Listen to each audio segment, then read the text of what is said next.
The great hall of the Galactic Council buzzed with 1,000 different voices. Ambassador Kethvar of the Zilani Empire stood at his speaking platform, his scales gleaming under the bright lights. Around him sat representatives from dozens of worlds, each one different from the last. Some had fur, others had feathers, and a few looked like living crystals. Kethvar felt proud today. His empire had grown strong over the past 50 years. They had taken 12 worlds already, and the council had done nothing to stop them.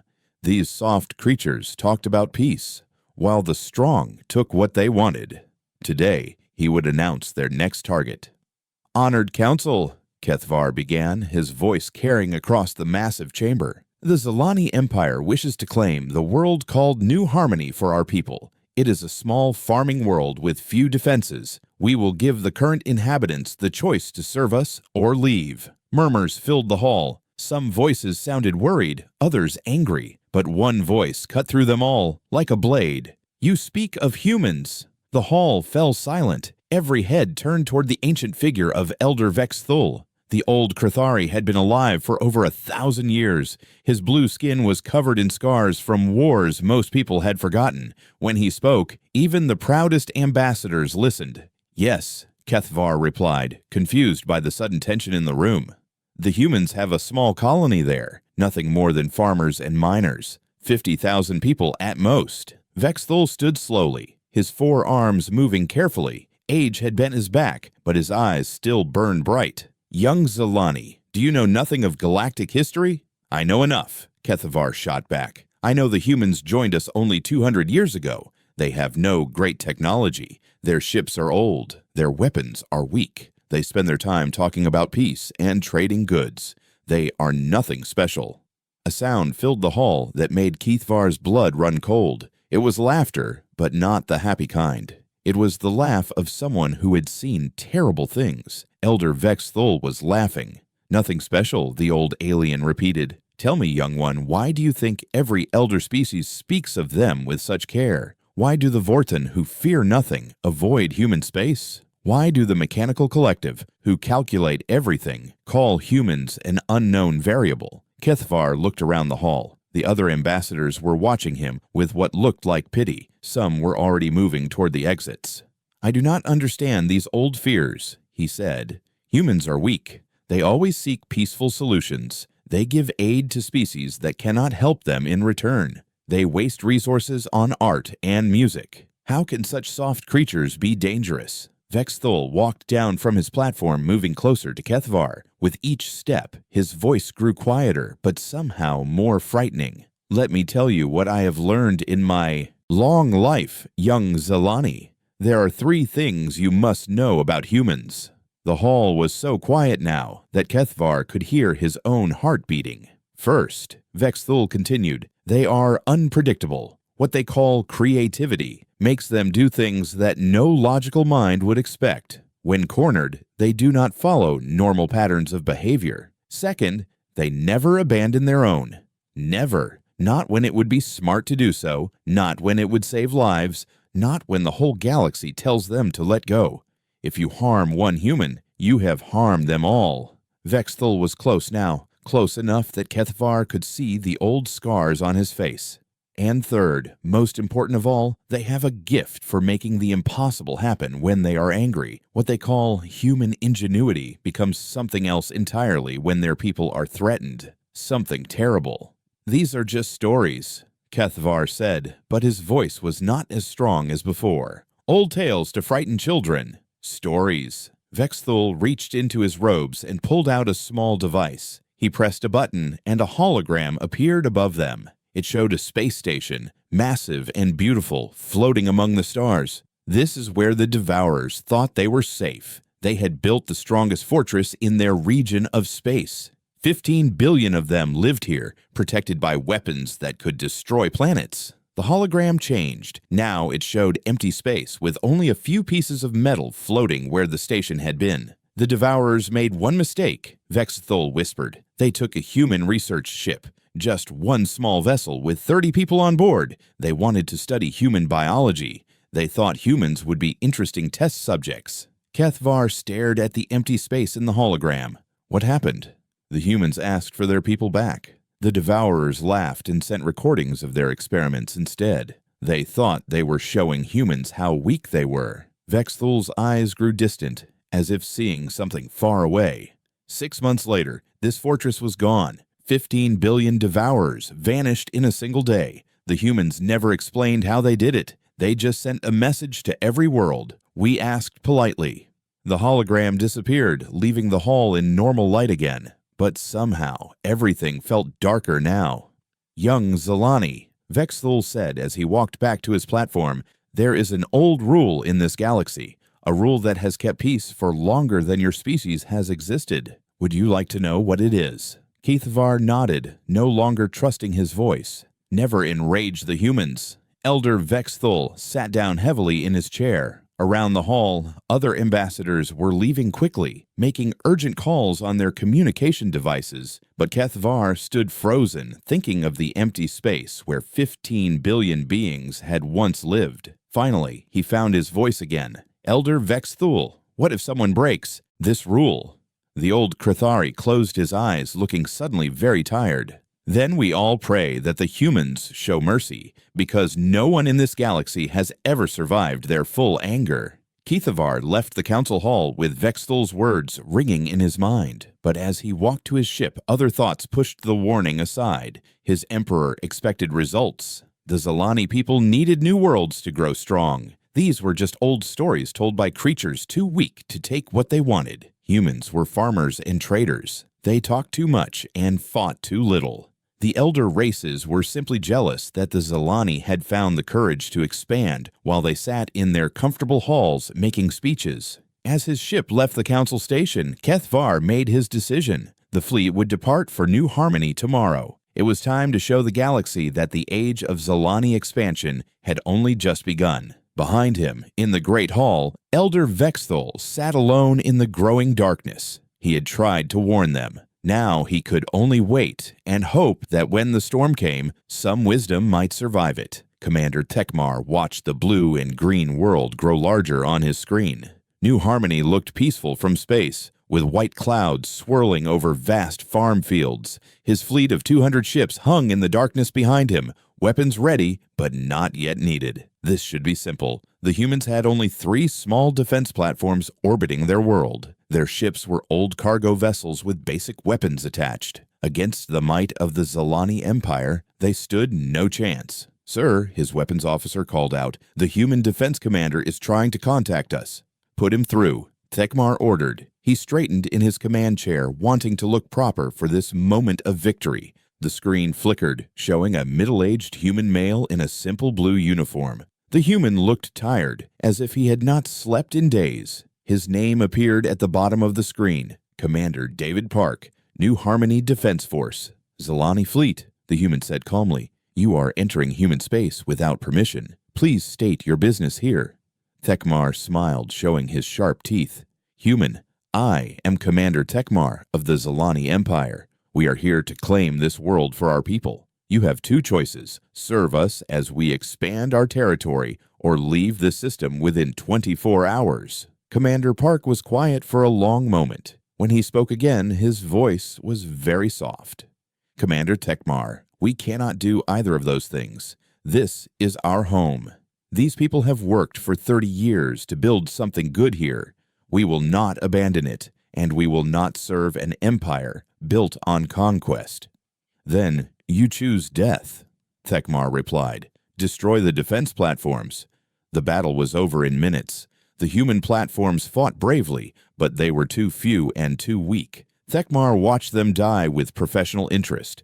The humans used their ships in strange ways, ramming his vessels instead of trying to escape. 2 of his destroyers took damage from these desperate attacks, but nothing serious. Soon, only the planet remained. Tekmar opened communications to the surface. "Humans of New Harmony, your defenses are gone. Submit now, and we will allow you to live as workers in our empire. Refuse, and we will take your world by force." A new voice answered him. This one belonged to an older woman with gray hair and kind eyes. "This is Governor Sarah Martinez of New Harmony. We hear your terms, Commander Tekmar, and we reject them. This world belongs to free people, and free people we will remain." Thekmar felt his patience wearing thin. These humans clearly did not understand their situation. "Governor, look at your sky. Do you see our ships? We have enough firepower to turn your cities to ash. Be reasonable." "Commander," the governor replied, "we are being reasonable. We are asking you to leave our home in peace. We have no desire to fight you, but we will not bow to you either. Then watch your people die for your foolishness." The first bombardment began at dawn. Thekmar targeted the military bases and government buildings, trying to break human resistance without destroying everything valuable. But something strange happened. Instead of surrendering, the humans fought back harder. Reports came in from his ground teams. Human farmers were attacking Zalani soldiers with mining equipment. Children were carrying messages between resistance groups. An old woman named Sarah Chen, who taught at the local school, had somehow organized the entire civilian population into a fighting force. "Sir," his communications officer reported, "the human governor wants to speak with you again." Governor Martinez appeared on screen, but this time she was in what looked like a bunker. Dirt covered her clothes, and there was a bandage on her forehead. Behind her, Thekmar could see human children and elderly people taking shelter. "Commander Thekmar," she said, "you have killed 8,000 of my people today. 8,000 farmers, teachers, parents, and children who only wanted to live in peace. I want you to know their names meant something, their lives mattered, and their deaths will be remembered. Surrender, and no more need to die," Thekmar offered. He was growing tired of this resistance. His emperor expected quick victories, not long fights with farmers. "Commander," the governor said quietly, "do you have children?" The question surprised him. "I have 3 daughters." "Then you understand. These people are my children, all 50,000 of them. I will not hand them over to be slaves. I will not watch them lose their freedom while I still breathe." "Then stop breathing," Thekmar snarled and cut the communication. The second bombardment was heavier. Thekmar ordered his ships to target the power plants, water treatment facilities, and food storage centers. If the humans would not surrender, he would starve them into submission. The resistance continued for 3 more days. Every report from the surface told the same story. Humans fighting with whatever they could find, never giving up, never backing down. Sarah Chen and her civilian network kept appearing everywhere, helping wounded people, moving supplies, and somehow staying ahead of his ground troops. On the 4th day, the teachers' school took a direct hit from orbital bombardment. Sarah Chen and 47 children died in the collapse. When Thekmar received the report, he felt a strange emotion. It might have been regret, but he pushed it away. This was war, and war always claimed the innocent. That evening, Governor Martinez contacted him one final time. Her face was streaked with tears and dirt. Behind her, fires burned in the distance. "Commander Thekmar," she said, "you have won. 30,000 of my people are dead. Our cities are ruined, but I want you to know something before this ends." "Speak quickly, human." "We sent a message to Earth when you first arrived. We told them what you were doing here, and we told them about Sarah Chen and all the others you murdered. We told them about the children in the school." Her voice grew hard as steel.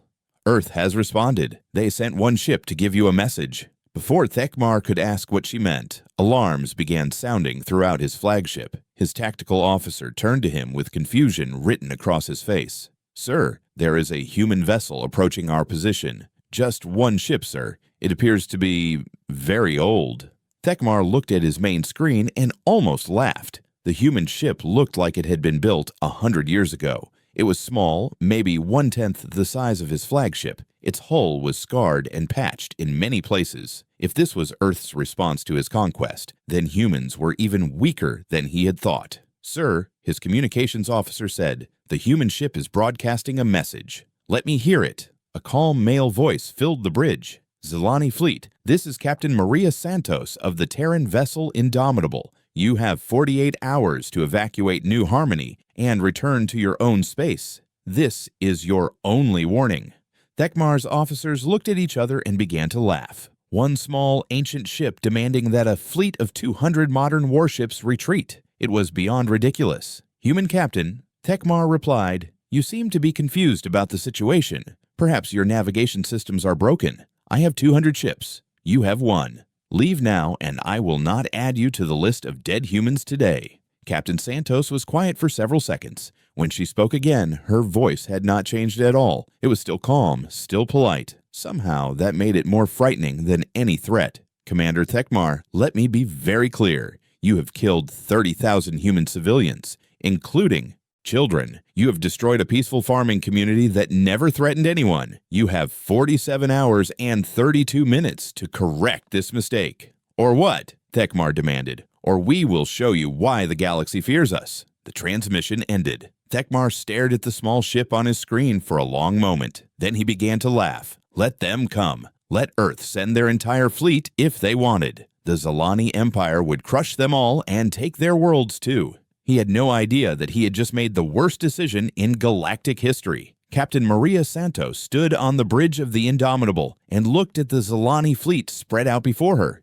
200 ships, each one bigger than hers, each one newer and better armed. Any sane person would have turned around and run. But Maria Santos had stopped being sane the moment she saw the pictures from New Harmony. Captain, her first officer said quietly, "Are you sure about this? The odds are not good." Maria touched a photo taped to her command console. It showed Sarah Chen standing with her students outside their school. All of them were dead now, killed by the aliens who thought humans were weak. "Lieutenant Torres, have you ever heard of the Terran Response Protocol?" "No, ma'am. Should I have?" "Most people haven't. We've kept it quiet for 200 years, hoping we would never need to use it." Maria turned to her communications officer. "Send the activation code to Earth. Authorization Santos 77 Alpha." The young officer's fingers froze over his controls. "Captain, are you certain? That code will—" "I know exactly what that code will do," Maria interrupted. "Send it now." As the message raced toward Earth at faster-than-light speed, Maria walked to a panel on the wall that most of her crew had never seen opened. She pressed her palm against the scanner and spoke clearly. "Computer, initiate Terran Response Protocol. Authorization Santos 77 Alpha. Threat level maximum." The ship's lights dimmed for a moment. Then everything changed. Panels slid away from the hull, revealing weapon systems that had been hidden for decades. The engine signature altered as military-grade power cores came online. Armor plating emerged from concealed compartments, covering every vulnerable section of the ship. In seconds, the old exploration vessel had become something else entirely, a warship designed to fight against impossible odds. "My God," Lieutenant Torres whispered. "Captain, what is this ship really?" "Every human vessel that leaves Earth has two purposes," Maria explained as she watched her tactical displays come alive with targeting information. "Whatever job it was built for, and the job it might need to do if our people are threatened. The Indomitable was built to explore new worlds, but it was also built to protect them."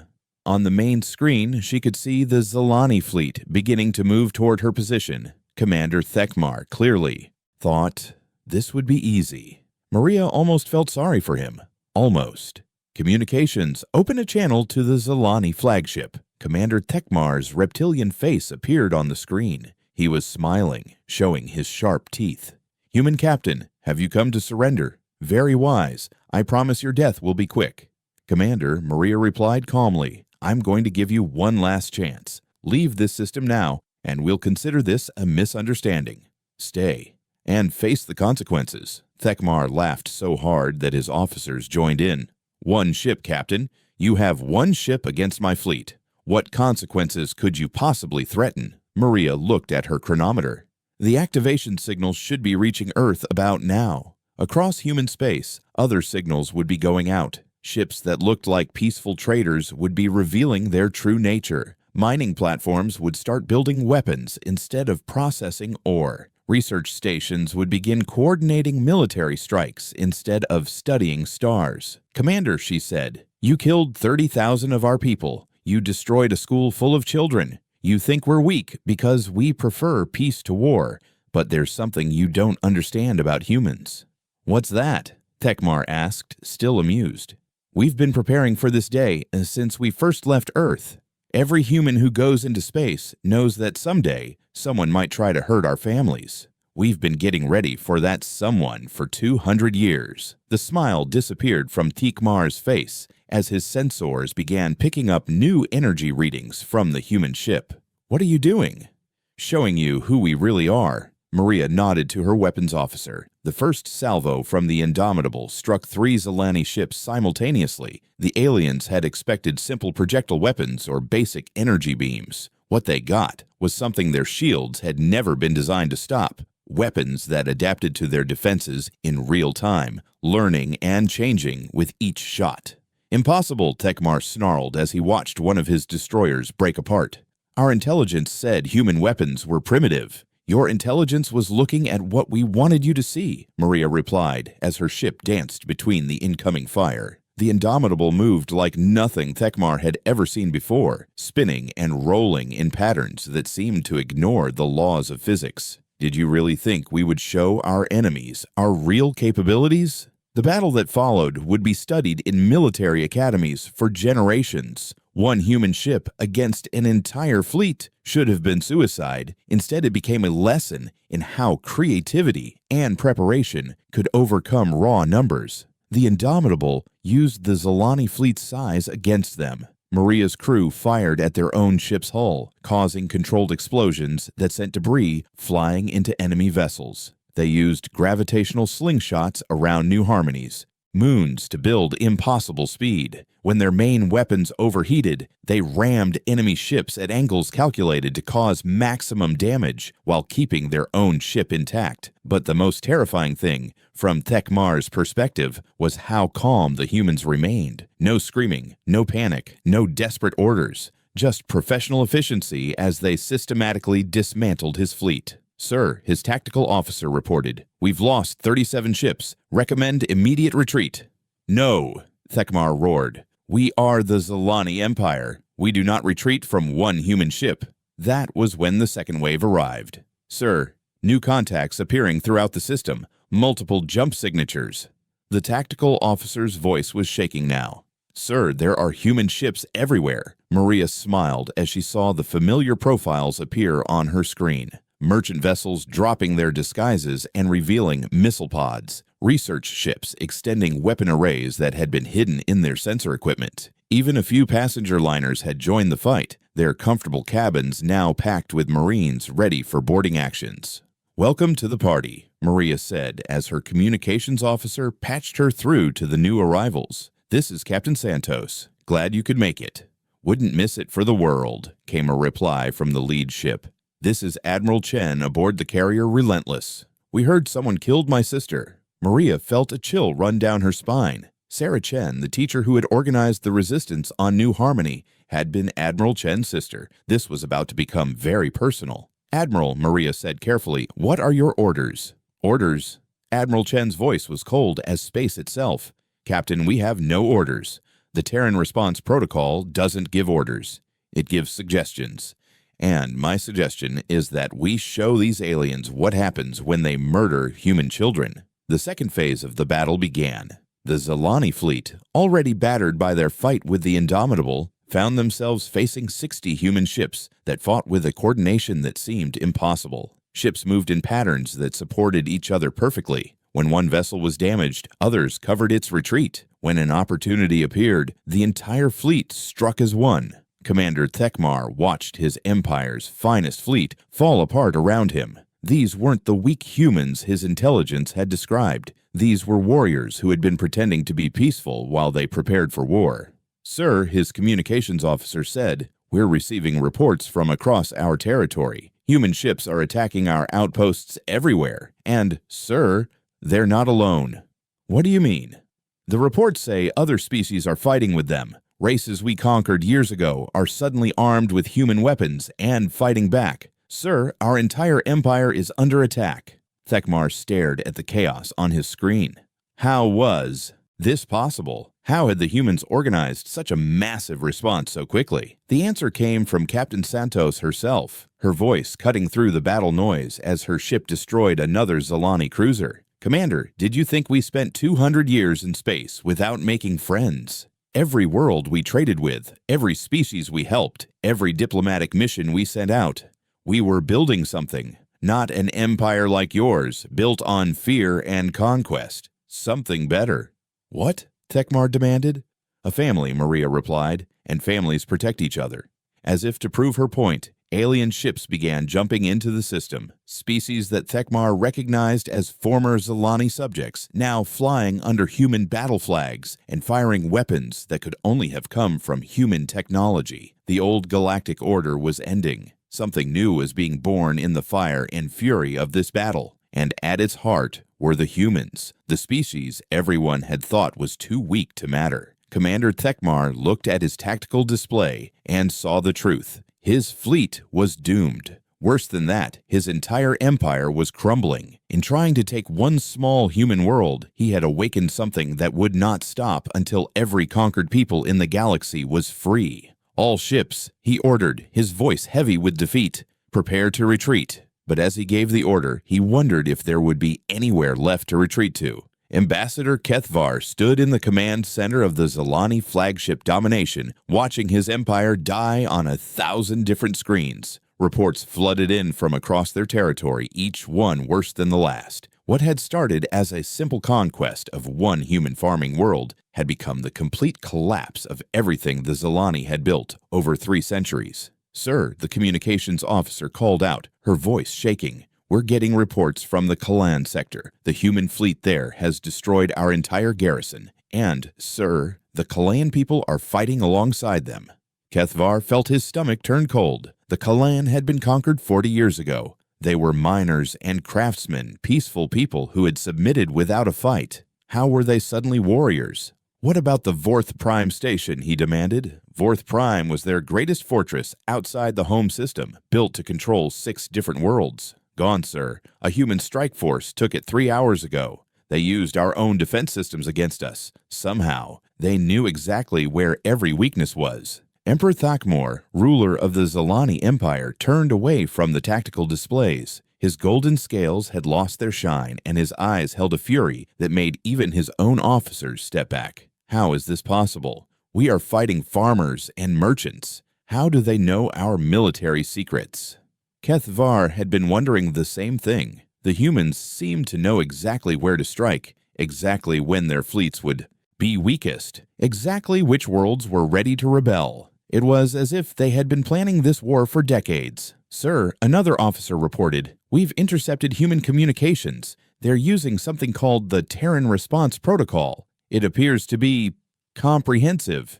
"Show me," the Emperor demanded. The main screen changed to display a captured human transmission. A woman in a simple uniform was speaking to what looked like representatives from dozens of different worlds. Some faces Kethvar recognized as leaders of species the Zilani had conquered. Others belonged to races he had never seen before. "Phase 7 is now active," the woman was saying. "Economic targets have been secured. Political assets are in position. All liberation forces report ready status. Remember, our goal is not destruction. Our goal is freedom for every being who wants it." The transmission ended, leaving the Zilani command staff in shocked silence. Political assets, liberation forces. How long had the humans been planning this?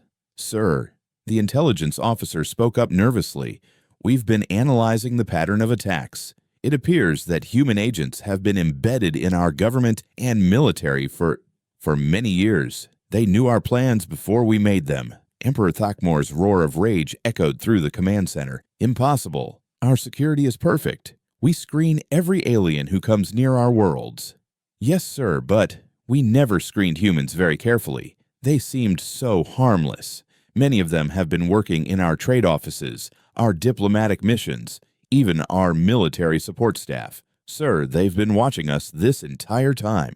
Kethvar thought about all the humans he had met over the years. Polite translators at diplomatic meetings, friendly engineers who helped maintain their ships, traders who always seemed eager to learn about Zilani culture. Had they all been spies? A new alarm started blaring. The tactical officer looked up from his station with panic in his eyes. "Sir, massive fleet movement detected at the edge of our home system. Estimate over 300 ships approaching."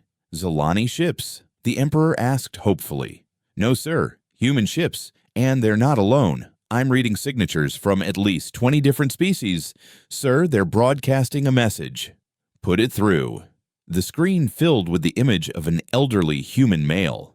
His hair was white and his face was lined with age, but his eyes were sharp as steel, Behind him stood representatives from dozens of worlds, all wearing the same expression of grim determination. "Emperor Thakmor of the Zalani Empire," the old human began. "I am Admiral Harrison of the Terran Defense Fleet. I carry with me representatives of every world your empire has conquered, enslaved, or threatened. We are here to accept your surrender." Emperor Thakmor stepped forward, his claws extended in rage. "Human, you dare demand the surrender of the mighty Zalani Empire. We have ruled this sector for 300 years.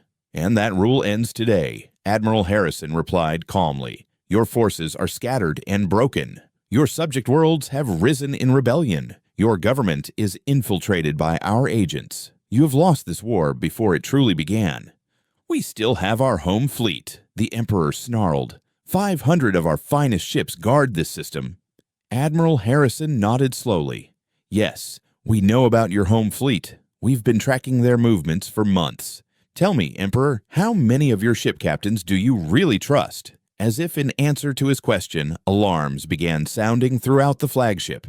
The tactical display showed dozens of Zalani ships suddenly changing course, their weapons now pointed at their own allies instead of the approaching human fleet. "What is happening?" Emperor Thakmor screamed. "Mutiny, sir," the communications officer reported with disbelief. 43 ships in our home fleet have declared for the rebellion.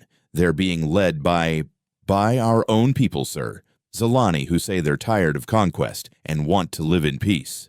Kethvar watched the tactical display in horror as the Zalani home fleet tore itself apart. Ships that had served together for decades were now firing on each other, but the rebels weren't fighting alone. Human ships moved between them, providing support and coordination. "How?" he whispered. "How did they turn our own people against us?" Admiral Harrison seemed to hear him somehow, because his next words answered the question directly. "Ambassador Kethvar, isn't it? You spoke at the council chambers not long ago. You asked how such soft creatures could be dangerous. Would you like to know?" Kethvar found himself nodding, unable to speak. "We don't conquer through fear, Ambassador. We conquer through hope.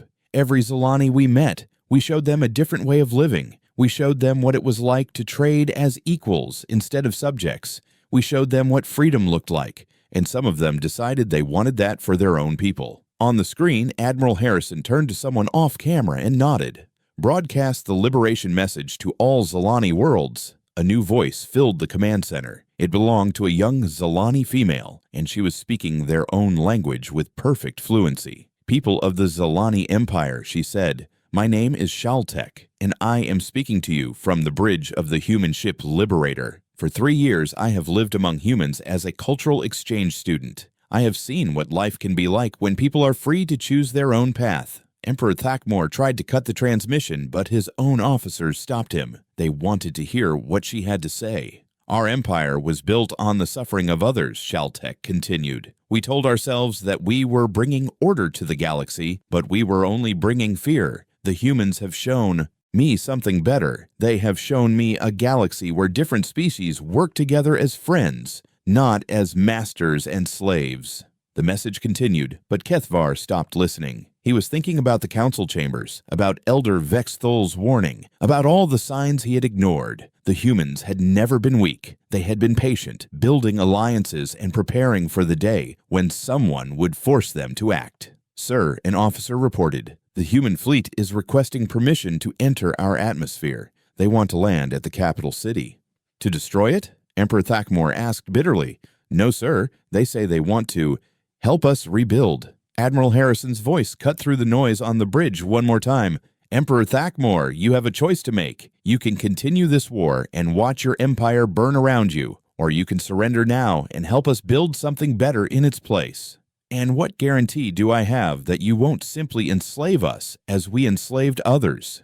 "You have the same guarantee every species in our alliance has," Admiral Harrison replied.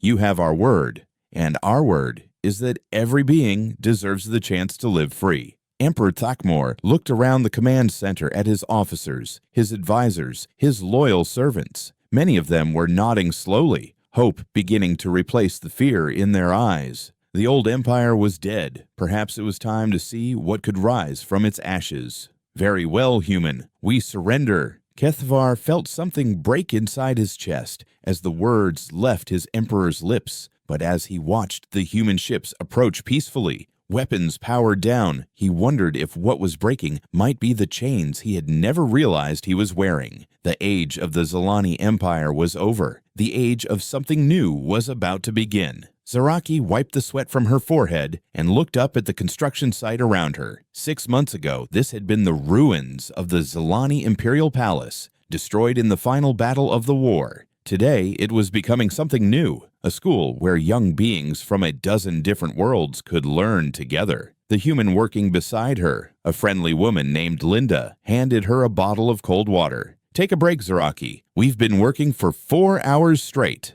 Zaraki accepted the water gratefully. She still found it strange that humans treated her as an equal, not as a conquered enemy. When her empire had fallen, she had expected slavery or death. Instead, the humans had offered her something she had never imagined: forgiveness and a chance to help build something better. "Linda," she said as they sat in the shade of a half-built wall, "can I ask you something?"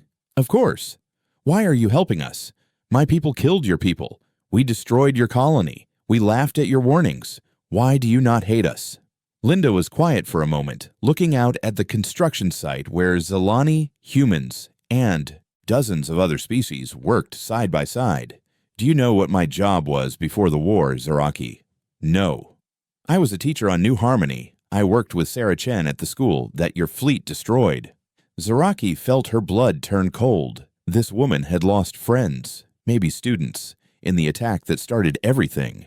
How could she be sitting here calmly, helping to rebuild instead of seeking revenge?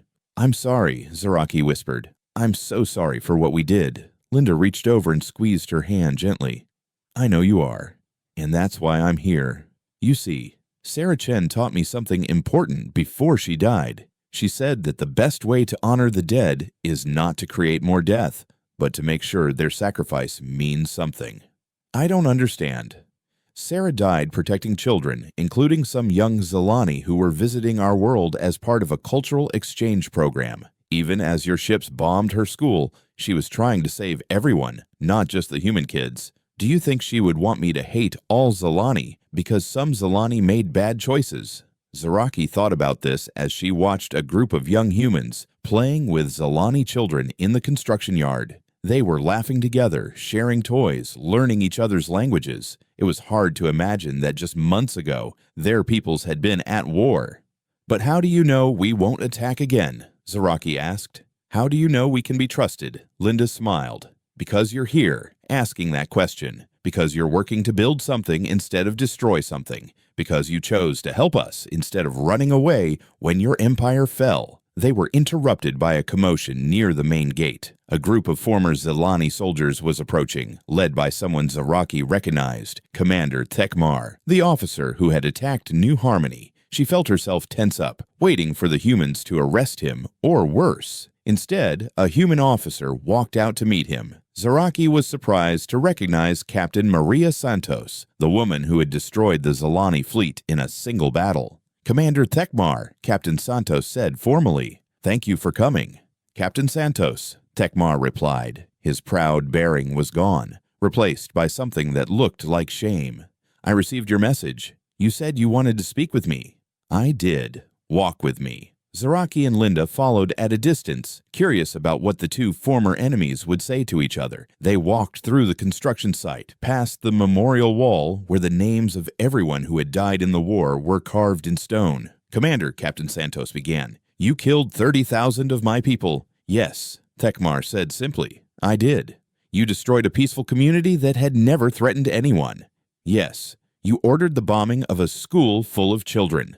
Thekmar stopped walking. His voice was barely a whisper. "Yes." "Captain Santos, I know what I did. I have seen the recordings. I have read the reports.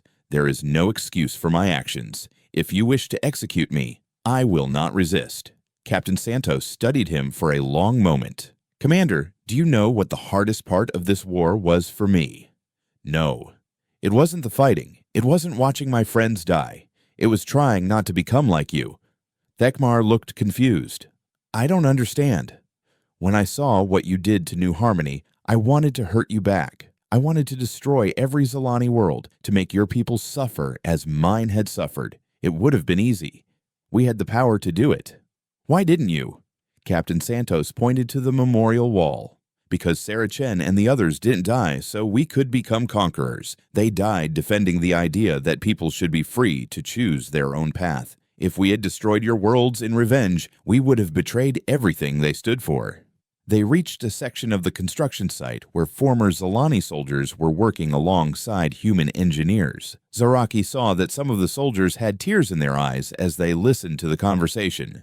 Commander, Captain Santos continued, you have a choice to make. You can spend the rest of your life hiding from what you did, or you can spend it trying to make up for it. We're building schools like this one on 100 different worlds. We're teaching former slaves how to govern themselves. We're showing young people from every species how to live together in peace. You want me to help? Tekmar asked, disbelief in his voice. I want you to prove that people can change. I want you to show the galaxy that even someone who made terrible choices can choose to do better. Tekmar was quiet for a long time. When he finally spoke, his voice was thick with emotion. Captain, I don't deserve your forgiveness. You're right, Captain Santos agreed. You don't. But forgiveness isn't about what you deserve. It's about what we choose to give. And I choose to give you a chance to earn redemption, not for your sake, but for the sake of everyone who will benefit from the good you might do. Later that day, Zaraki found herself in the Great Assembly Hall where the new Galactic Council was meeting for the first time. Representatives from over 100 worlds sat together discussing trade agreements, cultural exchanges, and mutual defense pacts. At the center of it all sat Elder Vexthul, now ancient even by his own species' standards. The old Krithari called for order as the session began. Friends, he said, his voice carrying clearly through the hall, we gather today to formally establish a new order in our galaxy, not an empire built on conquest, but a union built on cooperation. Zaraki listened as speaker after speaker took the floor. Former slaves talked about their plans for rebuilding their worlds. Scientists discussed joint research projects. Artists shared ideas for cultural festivals that would celebrate the diversity of galactic civilization. But it was Elder Vexthul's closing speech that brought tears to her eyes. My friends, the ancient being began, I have lived for over 1,000 years. I have seen empires rise and fall. I have watched countless wars tear apart the fabric of civilization. But today, I see something I thought I would never witness. A galaxy choosing hope over fear, cooperation over conquest, love over hate. He gestured toward the human delegation led by Captain Santos and Admiral Harrison. The humans have taught us something precious. They have shown us that true strength comes not from the ability to destroy, but from the ability to heal. Not from the power to conquer, but from the wisdom to forgive. Vexthul's 4 arms spread wide, encompassing the entire assembly. There was an old rule in our galaxy, one that kept an uneasy peace for centuries. Never enrage the humans. We have learned the truth of that rule, but today I propose a new one. The hall fell silent, waiting for his words. Never disappoint them, for they will not rest until every being in this galaxy has the chance to reach their full potential. They will not stop until every child, regardless of species, can grow up free and unafraid. They will not give up on anyone, not even their former enemies. As the assembly erupted in applause, Zaraki thought about how much her world had changed. 6 months ago, she had been a citizen of an empire built on fear and violence. Today, she was helping to build schools where that violence would be remembered only as a lesson about what never to do again. She looked around the hall at the faces of beings from dozens of different worlds, all united in the goal of creating something better. And at the center of it all were the humans, the species that everyone had underestimated, quietly working to make their dreams of peace into reality. Ambassador Kethvar, now working as a cultural liaison instead of an imperial representative, took the podium for the final speech of the day. His voice was humble in a way it had never been before. Friends, he began, my species broke the oldest rule in the galaxy. We enraged the humans. And in doing so, we discovered something amazing. Their anger is not like ours. They did not seek to dominate us or destroy us. They sought to show us a better way. He paused, looking directly at the human delegation. We thought they were weak because they chose peace over war. We were wrong. They are strong because they choose peace over war, and that strength will reshape our galaxy for generations to come. As the council session ended and beings began to file out of the hall, Zaraki stayed behind to help clean up.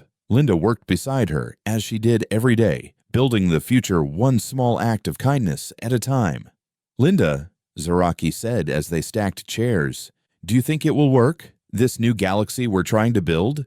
Linda smiled and pointed to the window where young beings from a dozen different species were playing together in the courtyard outside. "Zaraki, look at them. They don't see enemies when they look at each other. They just see friends. If we can keep that spirit alive, we can build anything." Zaraki nodded, finally understanding what made humans truly dangerous to those who would hurt others. It wasn't their weapons, or their ships, or their strategies. It was their absolute refusal to accept that anything less than universal freedom and dignity was good enough. They had broken the oldest rule in the galaxy by enraging the humans, and in return, the humans had given them something no empire ever could: hope for a better tomorrow.